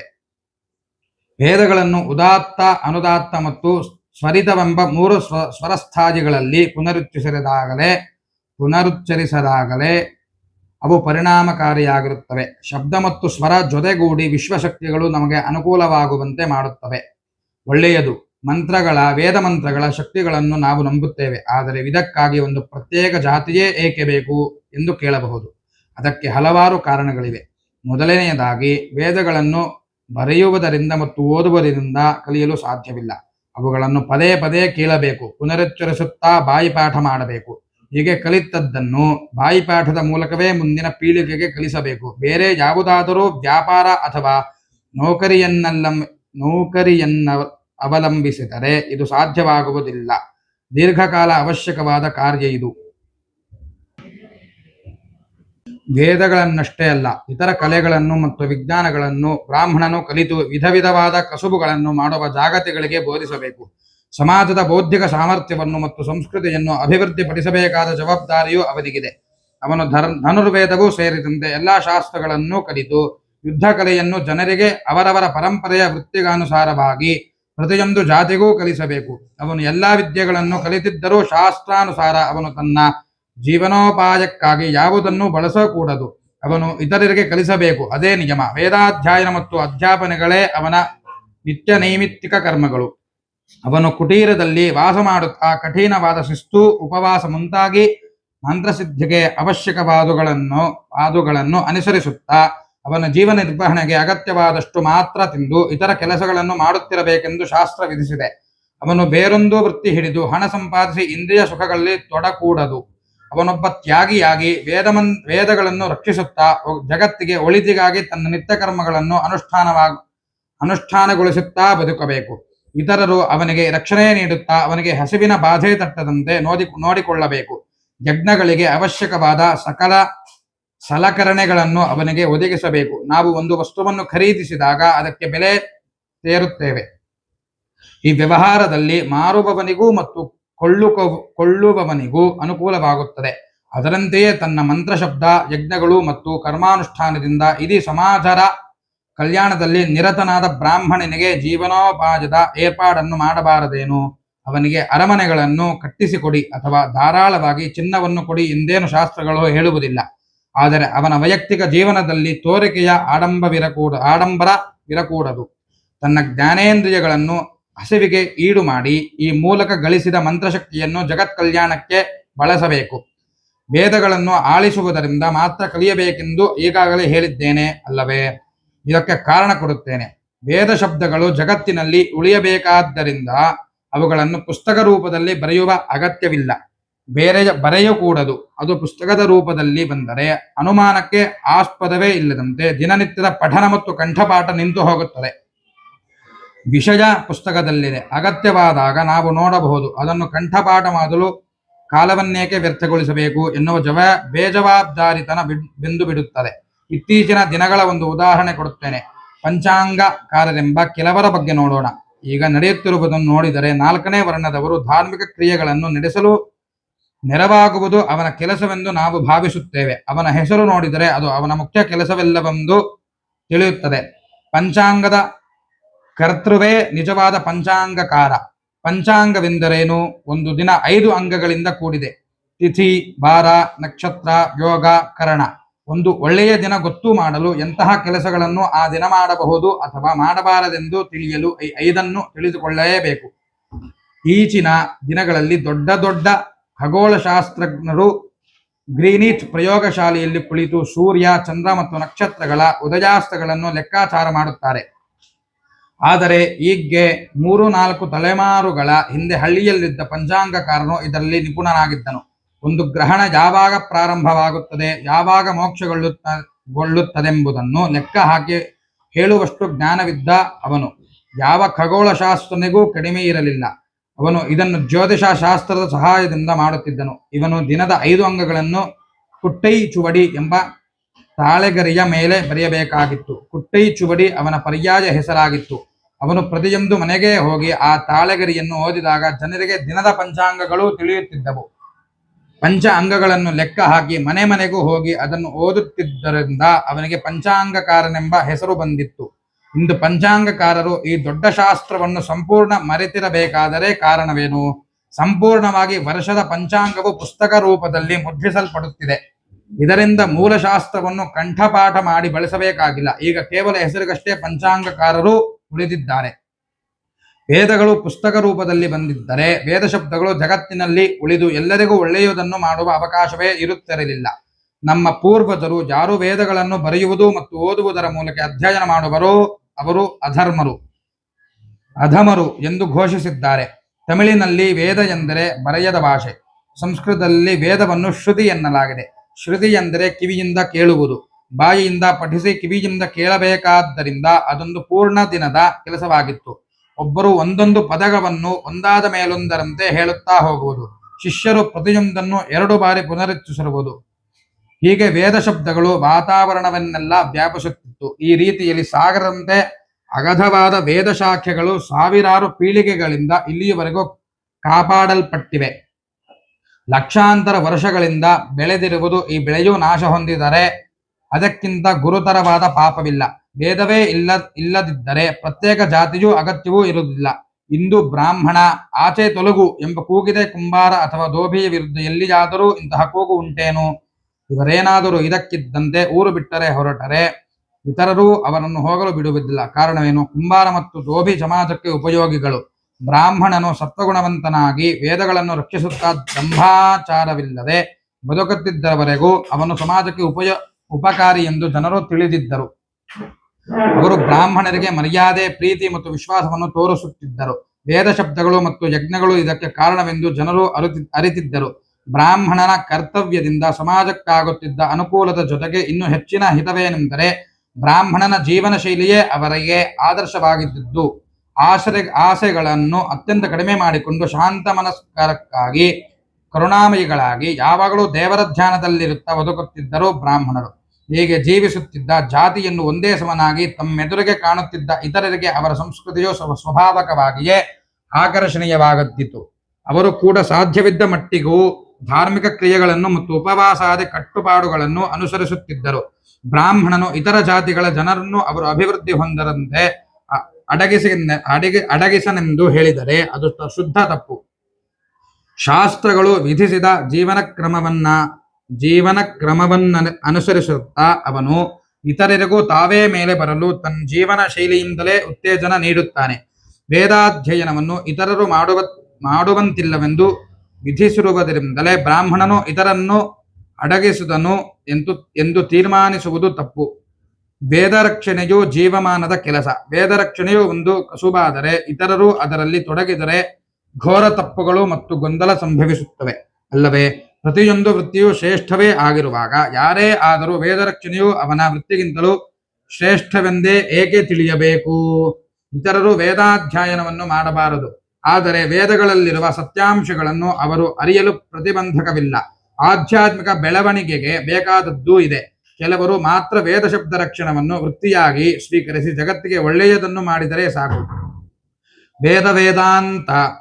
ವೇದಾಂತದ ಅನೇಕ ಸತ್ಯಾಂಶಗಳು ಅಪ್ಪರ ಸ್ವಾಮಿಗಳು ಮತ್ತು ನಮ್ಮಾಳ್ವಾರರ ದಿವ್ಯವಾದ ಹಾಡುಗಳಲ್ಲಿರುವುದನ್ನು ನಾವು ಅರಿತಿಲ್ಲವೇನು?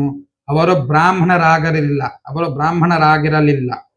ಬ್ರಾಹ್ಮಣರು ಜ್ಞಾನವನ್ನು ಮತ್ತು ಭಕ್ತಿಯನ್ನು ತಾವೇ ವಶಪಡಿಸಿಕೊಂಡು ಇತರರನ್ನು ನಿಗ್ರಹಿಸಿದ್ದರೆ 63 ಜನರ ನಾಯನ್ಮಾರ್ಗಳಲ್ಲಿ 3/4 ಭಾಗ ಮತ್ತು ಅನೇಕ ಆಳ್ವಾರರು ಕಾಣಿಸಿಕೊಳ್ಳುತ್ತಿದ್ದರೇನು? ಕುಂಬಾರನಿಂದ ಹಿಡಿದು ಹರಿಜನದವರೆಗಿನ ಎಲ್ಲಾ ಜಾತಿಗಳಲ್ಲಿಯೂ ನಾಯನ್ಮಾರರು ಹುಟ್ಟಿದ್ದಾರೆ. ತಾಯುಮಾನವರ್ ಅಥವಾ ಪಟ್ಟಿನತ್ತಾರ್ ನಂತಹ ಜ್ಞಾನಿಗಳನ್ನು ಎಲ್ಲಿ ಕಾಣಬಹುದು? ಇತ್ತೀಚೆಗೆ ರಾಮಲಿಂಗ ಸ್ವಾಮಿಗಳಿದ್ದರು. ಬ್ರಾಹ್ಮಣರೇ ಪೂಜಿಸುವಂತಹ ಜ್ಞಾನ ಮತ್ತು ಭಕ್ತಿಯ ಮಟ್ಟವನ್ನು ಇತರ ಜಾತಿಗಳವರೂ ತಲುಪಿದ್ದರು. ಛತ್ರಪತಿ ಶಿವಾಜಿ ಮತ್ತು ಅವನಂತಹ ರಾಜರು ಬ್ರಾಹ್ಮಣರೂ ಅಲ್ಲದಿದ್ದರೂ ವೇದ ಧರ್ಮಕ್ಕೆ ಒಂದು ಹೊಸ ಜೀವನವನ್ನೇ ಕೊಟ್ಟರು. ತಪ್ಪುಗಳೇ ಆಗುತ್ತಿರಲಿಲ್ಲವೆಂದು ನಾನು ಹೇಳುವುದಿಲ್ಲ. ತಪ್ಪುಗಳಾಗುವುದು ಸಹಜ. ಬ್ರಾಹ್ಮಣನು ಕರ್ಮನಿಷ್ಠನಾಗಿ ಸಮಾಜಕ್ಕೆ ಒಳ್ಳೆಯದನ್ನೇ ಮಾಡುತ್ತಾ ಮಾರ್ಗದರ್ಶನಕನಾಗಿ ಯುಗಾಂತರಗಳಿಂದಲೂ ಬದುಕುತ್ತಿರುವಾಗ ಅವನು ಮರ್ಯಾದೆಯಿಂದ ಜೀವಿಸುವಂತೆ ಜನರು ನೋಡಿಕೊಳ್ಳುತ್ತಿದ್ದರು. ಅವನಿಂದ ಉಪಯೋಗವಿಲ್ಲವೆಂದೆನಿಸಿದ ತಕ್ಷಣವೇ ಬ್ರಾಹ್ಮಣ ತೊಲಗಾಚೆ ಎನ್ನುತ್ತಾರೆ. ಅವನು ಉದ್ದೇಶರಹಿತನಾಗಿ ಧನದಾಹಿಯಾಗಿ ಇತರರೊಡನೆ ಸ್ಪರ್ಧಿಸುತ್ತಿದ್ದರೆ ಅವನಿಗೆ ಬ್ರಾಹ್ಮಣನೆಂಬ ಪ್ರತ್ಯೇಕವಾದ ಅಸ್ತಿತ್ವದ ಅಗತ್ಯವಿಲ್ಲ. ಉದ್ದೇಶರಹಿತವಾದ ಇಂತಹ ಬ್ರಾಹ್ಮಣ ಜಾತಿಯೊಂದಿದ್ದರೆ ಅದನ್ನು ಇತರರು ನಾಶ ಮಾಡುವ ಮೊದಲೇ ನಾನೇ ಆ ಕೆಲಸ ಮಾಡಬೇಕೆನ್ನಿಸುತ್ತದೆ. ಉಪಯುಕ್ತವಲ್ಲದ ಯಾವುದೇ ವಸ್ತುವಿಗೆ ಅಸ್ತಿತ್ವದಲ್ಲಿರಲು ಹಕ್ಕಿಲ್ಲ. ಜಗತ್ತಿಗೆ ಬ್ರಾಹ್ಮಣ ಜಾತಿಯಿಂದ ಉಪಯೋಗವಾಗದಿದ್ದರೆ ಅದು ಇರಬೇಕಾದ ಅಗತ್ಯವಿಲ್ಲ. ಸುಂಕವನ್ನೇ ರದ್ದುಪಡಿಸಿದರೆ ಸುಂಕ ವಸೂಲಿ ಠಾಣೆಯನ್ನು ತೆಗೆದುಬಿಡಬೇಕು. ಇಂದು ವೇದವಿಲ್ಲದ ಬ್ರಾಹ್ಮಣನು ಸುಂಕವಿಲ್ಲದ ಠಾಣೆಯಂತಿದ್ದರೆ ಅವನ್ನು ಹೊರಕ್ಕೆಸೆಯಬಾರೆಂಬುದಕ್ಕೆ ಸಮರ್ಥನೆ ಏನಿದೆ? ಇಂದಿನ ಬ್ರಾಹ್ಮಣನು ತನಗೆ ಪ್ರತ್ಯೇಕವಾದ ಮರ್ಯಾದೆಯನ್ನು ನಿರೀಕ್ಷಿಸಿದರೆ ಅವನನ್ನು ಶತ್ರುವಿನಂತೆ ಪರಿಗಣಿಸಿ ದೂಷಿಸಬೇಕು. ಆದರೆ ವೇದ ಧರ್ಮವನ್ನು ನಿಂದಿಸಬಾರದು. ಜಗತ್ತು ನೆಮ್ಮದಿಯಾಗಿರಬೇಕಾದರೆ ವೇದ ರಕ್ಷಣೆ ಇರಬೇಕು. ಬ್ರಾಹ್ಮಣನು ವೇದಗಳನ್ನು ತ್ಯಜಿಸಿದಂತೆ ಇತರರು ವೇದ ಧರ್ಮದಲ್ಲಿ ಶ್ರದ್ಧೆಯನ್ನು ತ್ಯಜಿಸಿದರೆ ಅವನನ್ನು ದೂಷಿಸಲು ಸಮರ್ಥನೆ ಇರುವುದಿಲ್ಲ. ವೇದಗಳ ಅಗತ್ಯವೇ ಇಲ್ಲವೆಂದು ಹೇಳುವುದಾದರೆ ಬ್ರಾಹ್ಮಣನು ತನ್ನ ಧರ್ಮವನ್ನು ಮತ್ತು ಪರಂಪರೆಯ ವೃತ್ತಿಯನ್ನು ತ್ಯಜಿಸಿದ್ದೇ ಸರಿ ಎಂದಾಗುತ್ತದೆ. ತನ್ನ ಧರ್ಮವನ್ನು ಬಿಟ್ಟ ಬ್ರಾಹ್ಮಣ ನೌಕರಿಗಾಗಿ ಇತರರೊಡನೆ ಸ್ಪರ್ಧಿಸಬೇಕಾಗುತ್ತದೆ. ಆದ್ದರಿಂದ ನಮಗೆ ವೇದ ಧರ್ಮವೂ ಬೇಡ ಮತ್ತು ಬ್ರಾಹ್ಮಣನೂ ಇತರ ವೃತ್ತಿಗೆ ಬರಬಾರದು, ನಾವು ವಿರೋಧಿಸುತ್ತೇವೆ ಎನ್ನುವುದು ವಿವೇಕವಲ್ಲ. ಮಾನವೀಯತೆಯ ಧರ್ಮದಂತೆ ಯಾವೊಂದು ಪ್ರಾಣಿಯೂ ಹಸಿದಿರಲು ಅವಕಾಶ ಕೊಡಕೂಡದು. ಯಾವುದೇ ಧರ್ಮವನ್ನು ಬೇಡವೆನ್ನುವವರ ಕೂಡ ಮಾನವೀಯ ಪ್ರೀತಿ ಮತ್ತು ತ್ಯಾಗದ ಬಗ್ಗೆ ಮಾತನಾಡುತ್ತಾರೆ. ಆದ್ದರಿಂದ ಒಬ್ಬನು ತನ್ನ ಪರಂಪರಾಗತ ವೃತ್ತಿಯನ್ನು ಮಾಡಬಾರದು ಮತ್ತು ಇತರ ಕೆಲಸಗಳನ್ನು ಮಾಡಬಾರದು. ಉಪವಾಸದಿಂದ ಸಾಯಬೇಕೆನ್ನುವುದರ ಘೋರ ಅನ್ಯಾಯ. ಬ್ರಾಹ್ಮಣನು ವೇದರಕ್ಷಣೆಯಲ್ಲಿ ತೊಡಗಿ ನಿಜವಾದ ಬ್ರಾಹ್ಮಣ ಜೀವನವನ್ನು ನಡೆಸಲು ಅವನಿಗೆ ಇತರರು ಅನುಕೂಲ ಮಾಡಿಕೊಡುವುದೇ ಅತ್ಯಂತ ದೊಡ್ಡ ಸಹಾಯ. ಹಿಂದಿನ ದಿನಗಳಲ್ಲಿ ಕೆಲವು ಬ್ರಾಹ್ಮಣರು ಹರಿಜನ ಕೇರಿಗೆ ಹೋಗಿ ಬನ್ನಿ ನಾವೆಲ್ಲ ಒಂದಾಗೋಣ ಎಂದಾಗ ಆ ಕೇರಿಯ ಜನ ಬೇಡ, ನೀವು ನಿಮ್ಮ ವೃತ್ತಿ ಮುಂದುವರಿಸಿ, ಅದು ನಿಮಗೆ ಒಳ್ಳೆಯದು ಮತ್ತು ನಮಗೂ ಅಷ್ಟೇ ಎಂದು ಉತ್ತರಿಸಿ ಅವರ ಒಂದೇ ಆಸ್ತಿಯಾಗಿದ್ದ ಗಡಿಗೆಗಳನ್ನು ಒಡೆದು ಹಾಕಿ ಬ್ರಾಹ್ಮಣರು ಕೇರಿಯೊಳಗೆ ಬರುವುದನ್ನು ತಡೆದರು.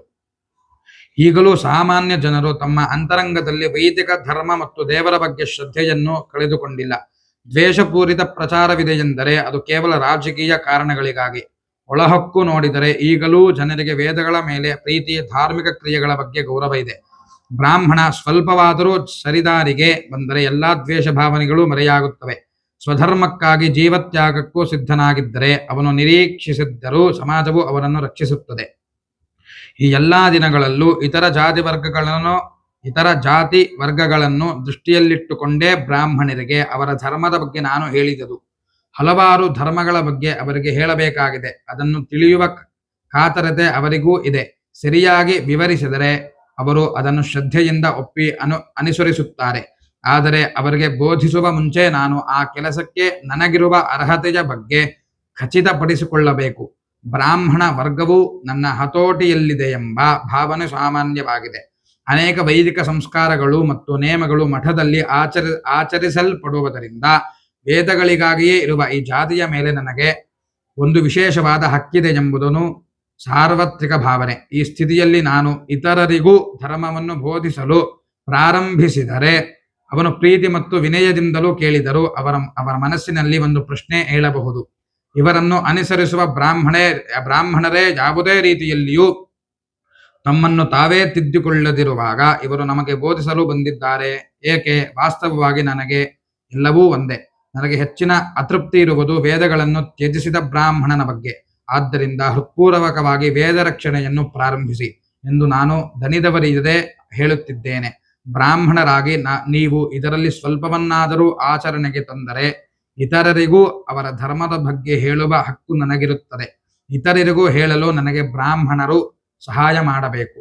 ಮೇಲು ಕೀಳು ಭಾವನೆಗಳಿಲ್ಲದ ಜನರು ಪರಸ್ಪರ ನೆರವಿಗಾಗಿ ಅವರವರ ಧರ್ಮಗಳನ್ನು ಪಾಲಿಸುತ್ತಾ ಸಂತೋಷದಿಂದಿರಬೇಕು. ಎಲ್ಲರಿಗೂ ಆಹಾರ ಮತ್ತು ಸಂಪತ್ತು ಹೇರಳವಾಗಿ ದೊರಕಲೆಂದು ಕೆಲವರು ವೇದ ಶಬ್ದದ ರಕ್ಷಣೆ ಮಾಡಬೇಕು. ಇತರರ ವೃತ್ತಿಗಳು ಉಳಿಯಬಹುದು ಅಥವಾ ಇಲ್ಲದಿರಬಹುದು. ಅವು ಒಂದರೊಡನೆಯದೊಂದು ಮೇಳೈ ಸಹಬಹುದು ಅಥವಾ ಇಲ್ಲದಿರಬಹುದು. ಅದರ ವೇದ ರಕ್ಷಣೆಯು ಮಾತ್ರ ಪ್ರತ್ಯೇಕ ವೃತ್ತಿಯಾಗಿ ಇರಲೇಬೇಕು. ಜೈ ಶ್ರೀಮನ್ನಾರಾಯಣ. ಓಂ ಶಾಂತಿ ಶಾಂತಿ ಶಾಂತಿ.